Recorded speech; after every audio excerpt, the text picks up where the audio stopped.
Semuanya, shalom, selamat siang. Perkenalkan saya Fiani, saya dengan NIM 632302225, saya dari kelas 631B25. Saya di sini akan menceritakan pengalaman saya saat pertama awal-awal membaca Alkitab. Nah, di sini sih tujuannya sebenarnya bagaimana kalian menyebarkan firman Tuhan melalui gadget kalian atau elektronik kalian gitu. Nah, tapi di sini saya akan men-sharingkan saja. Tapi kalau kalian mau bernyanyi, memain gitar sambil bernyanyi, itu terserah kalian.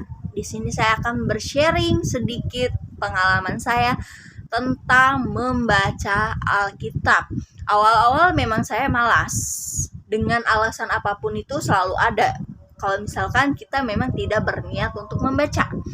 Tapi 2 atau 3 bulan kemarin sebelumnya saya berniat untuk membaca dan saya mengubah metode pembacaan saya yang biasanya pada umumnya baca dari Matius dulu baru ke Wahyu, tapi saya ubah metodenya jadi Wahyu dulu baru ke Matius. Jadi semakin saya membaca kitab Wahyu, saya semakin tertarik gitu, makin kayak terbawa suasana sampai kayak wah gue mau nih sampai ngegali-gali gitu kan Alkitabnya gitu. Nah ya udah saya baca tuh 1 pasal 1 hari. Nah sampai akhirnya saya habislah 1 kitab. Nah di habis 1 kitab itu saya mengajak seorang laki-laki untuk membaca Alkitab juga, karena dia juga pada awalnya tuh sama seperti saya, tidak mau membaca Alkitab. Tapi orang ini tuh beda. Bedanya kenapa? Karena setiap dia baca itu dia bilangnya tuh tubuh dia ngerasa panas dan gerah sampai keringetan. Nah, awalnya saya tidak percaya kan sama apa yang dia omong. Cuman saya kayak mau tahu nih bener enggak yang dia omong. Sampai pada akhirnya kita baca Alkitab sambil video call. Dan awal-awal baca baru saja 3 ayat dia benar-benar sudah keringetan, mukanya banjir. Bener-bener kayak oh ternyata bener ya yang dia omong, dia tidak bisa baca Alkitab kayak gitu. Nah ya udah tuh saya semakin semangat dong ya buat ngajak dia baca Alkitab ya kan, karena kayak mungkin ya iblis yang menguasai tubuhnya itu kepanasan atau gimana gitu kan, saya nggak tahu ya.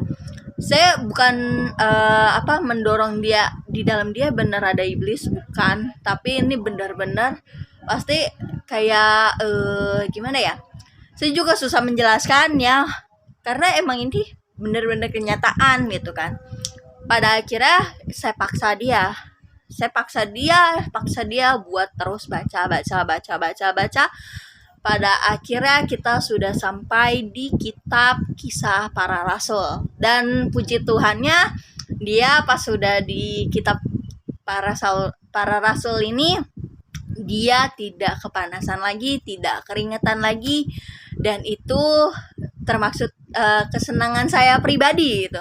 Karena saya bisa mengajak seorang untuk membaca Alkitab dari yang dia kepanasan membaca cuman 3 ayat, tapi sekarang sudah bisa berpasal-pasal bahkan berkitab-kitab gitu kan, sampai dia tidak kepanasan lagi. Dan itu mukjizat Tuhan atas hidup dia, dan saya pun ngerasa bangga sekali terhadap dia, dan saya ngerasa bersyukur bahwa dia tetap mau mengikutinya meskipun itu mungkin menyiksa dia ya, nggak tahu, pokoknya saya senang sekali mengajak dia membaca Alkitab.